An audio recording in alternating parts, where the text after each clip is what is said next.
Hey traders, Akil Stokes here, and welcome back to another episode of the Trading Coach Podcast. It is one of my favorite times of the year. The birds are chirping, the flowers are bloomed, the sun is out, so the guns are out. Or maybe you're working on a dad bod and the guns are covered up some. But anyway, it's summertime, guys. One of my favorite times of the year. It is the time for relaxation. It is the time for vacation. And it is a time where the markets get slightly different as far as trading them goes. And that's what we're going to talk about in today's episode. Is summertime trading bad, or is it just different?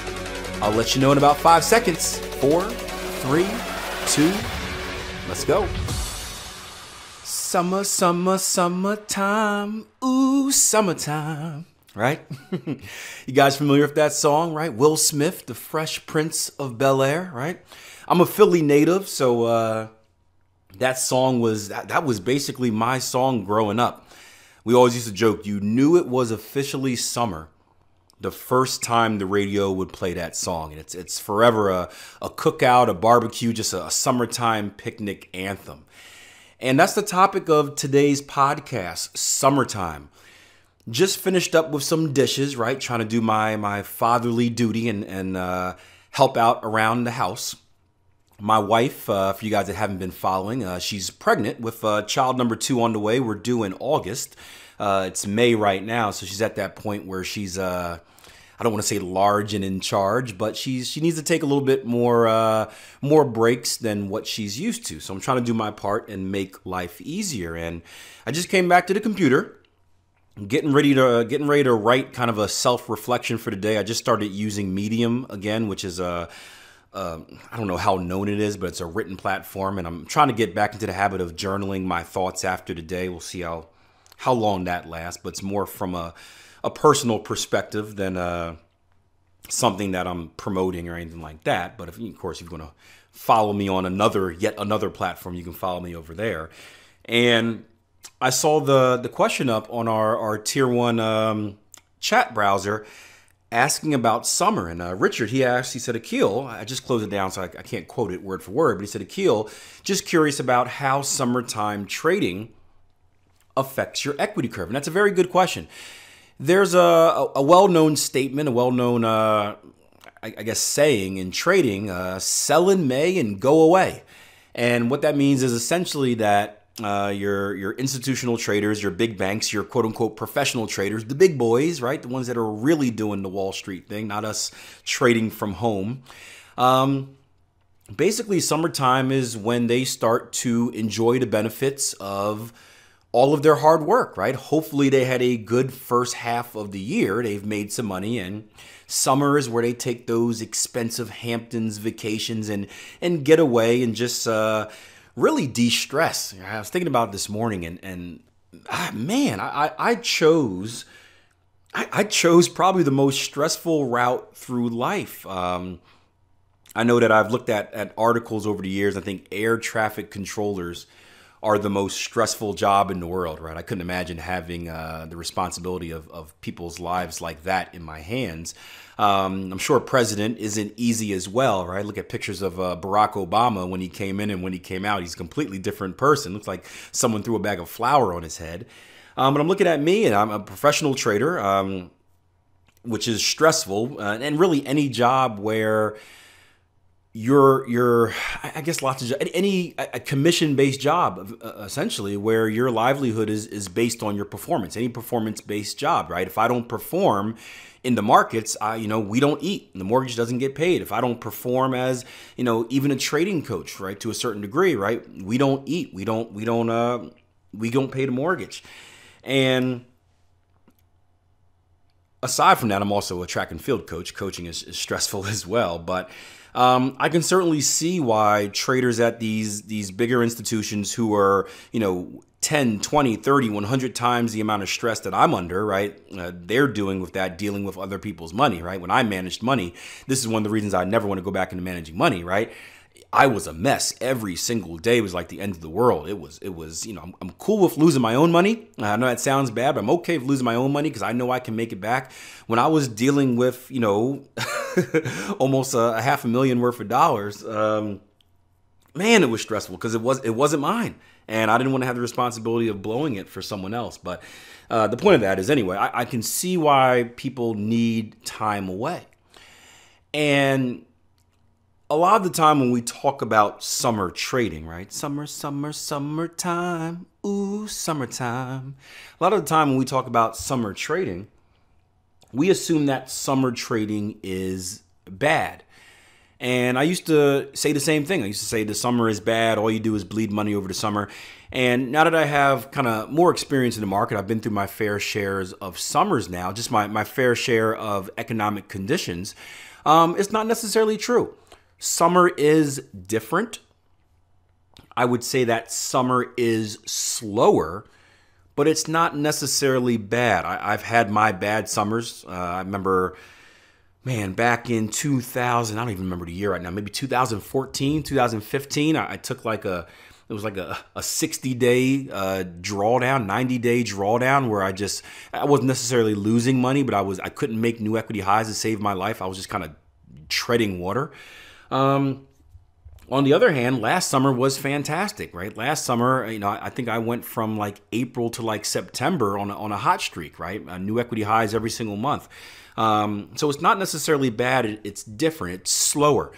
And one of the reasons that maybe slower can equal bad for many traders is because of patience or lack thereof. You see, one of the hardest parts of the market, right? I don't really think it's not as difficult to make money in the market as it is to hold on to money in the market. And let me know if you guys agree with that, right? We've all had winning trades. We've all had winning streaks. And while we're going through that struggling phase as a trader, I think the bigger thing is we give it back too quickly, right? We have these two great trades and we put ourselves in the profit and then we blow it all in the next trade, right? And something that goes hand in hand with that is patience. And a lot of us don't have the patience to consistently take good trades because, believe it or not, guys, good trades don't come too often. We were talking in the live trading room the other day about back testing pattern formations, and a guy asks how frequent is the Gartley pattern, for example. And obviously it depends a lot on your RAS, your eyes, your ability to identify your time frame. But just to give you guys an example, if you're trading advanced pattern formations or any single advanced pattern formation, let's say on an hourly chart, if you can get 20 setups a year, like per pair, then that's a very active year. And, for you guys that have been doing this for a while, I know it seems like a lot, but think about what 20, if you're trading one pair, a single pair, and you're trading a single strategy and you get 20 opportunities a year, right? That's less than 2 a month. So you calculate all the hours you spend in front of your chart doing analysis, actively trading, all this stuff for 2 potential trades a month. What do you do the rest of that time? Well, your mind starts to wonder, right? You get bored. You're like, yeah, I know this Gartley is setting up. It's only on the second leg. I need the 5th leg to complete or the 4th leg to complete. Ooh, look at that. That's one of those, isn't that one of those Head and Shoulders that Akil mentioned? Yeah, I think it is. And the first time you look at it, you're like, no, I'm not supposed to trade it, but it looks pretty cool. I'll just track it. And then as the hours go on, the days go on, and you don't get that trading opportunity, you start getting bored, right? You're like, well, I'm not a real trader. If I'm not trading, you're like, you know what? I haven't tested it. I'm not really sure of the rules. I'm gonna do a quick Google search real quick. Head and Shoulders top. Yeah, that looks about right. Let's take the trade, right? Because we need that action. We need to feel like we're involved in the market, right? We've heard so many trading and gambling references, but it really is the equivalent of you going to the casino, sitting at the table, but not playing the game. And what's funny is me and my gambling partner, that's exactly what we do. We are craps players, and becoming a stock trader or a stock and Forex trader has made me a much better craps trader, because craps is all about odds, right? It's all about ratios and numbers, right? So they hate us because we literally sit there. We will sit there and let roll after roll go, and we'll just buy our time. We have a very consistent plan, right? And we don't do anything out of the norm. So we'll sit there, roll, roll, roll. You guys want to place a bet? Nope, I'm good. Roll, roll, roll, right? And then finally, when the time is right, we place that bet. Very, very, very patient. But for those who don't approach it, right? You go to a craps table, a roulette table, any blackjack table. It's all about the action. Be involved, be involved, be involved. And that's all good for entertainment when you're blowing money in exchange for having a good time or getting that gambler's high. But if you're treating your trading like a business and your goal is to make profit, your goal is to make consistent profit, you can't take those type of chances, right? You have to stick to your plan. So I think one of the reasons that the summertime becomes more difficult for many traders isn't necessarily because the trading is bad, right? The markets do get slower. And we can't ignore that, right? The moves aren't the same, whether they're slower intraday moves or higher liquidity, more volatile moves when news comes out because there's less liquidity in the market, right? That does exist, right? So there is the chance of that. But in general, I think that the reason summer gets a bad rap is because most traders are just too impatient to wait for the right setup. And when before they would get maybe 5 or 6 setups a week, now they're getting 2 or 3. And they need to fill that void with something. And unfortunately, filling that void often comes by taking a bad trade. So think about that as we go into the summer. It's May, so we're about to get to that time. And again, we never know what's going to happen this summer. I don't know what type of economic events we have going on. So we may see a very active summer. That's how last summer was. But if we do slow down, right, I challenge you to be patient. I challenge you to put a bigger focus on following your trading plan. I challenge you not to take any trades, or at least limit the amount of bad trades that you take. And if you feel that you're not a trader, you need to be doing something trading related, right? I'm sure there are tons of other things you could be doing. You could be listening to past episodes of the Trading Coach podcast and leaving comments and ratings and reviews. You could be watching the over 500 plus videos I have on YouTube. If you're a tier 1 member, you could be going through the 7, at the time of recording, the 7 training courses that we have available for you guys. You can be back testing.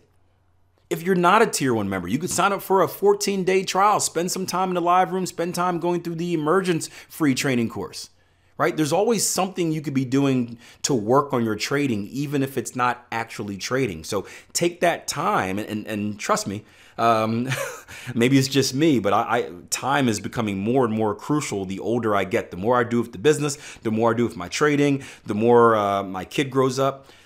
Time is less and less and less. So I've become very focused on how I spend each and every minute of my day. And I wish I could add more minutes and add more hours, but I can't.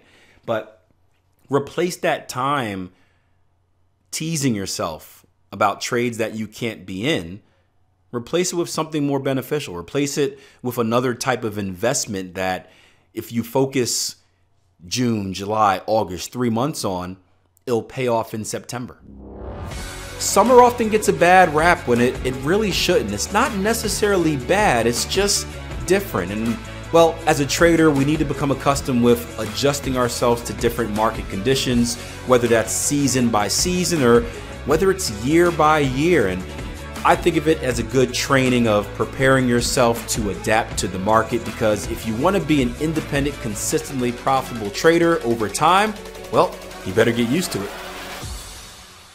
Hey gang, before I let you go, just want to say a big thank you for all of the support that you guys have been giving the podcast. I've seen so many tweets, so many shares, so many awesome comments, and we're growing the show bigger and better week by week. Again, it's amazing. This started off as something where I was just going to come on the microphone and talk, and it really is turning into sort of a revolution. I feel like we're part of something special, and that this is just the very beginning. So for you guys that have been with me since episode 1, you've been in the fight since the start. For you guys that are new, feel free to hop on, feel free to bring a friend. We are going to change the outlook on trading, and it's going to be cool to look back at it and know exactly where that fight started from. So keep up the support. I'll keep coming on here each and every Monday, Wednesday, and Friday and preaching the message.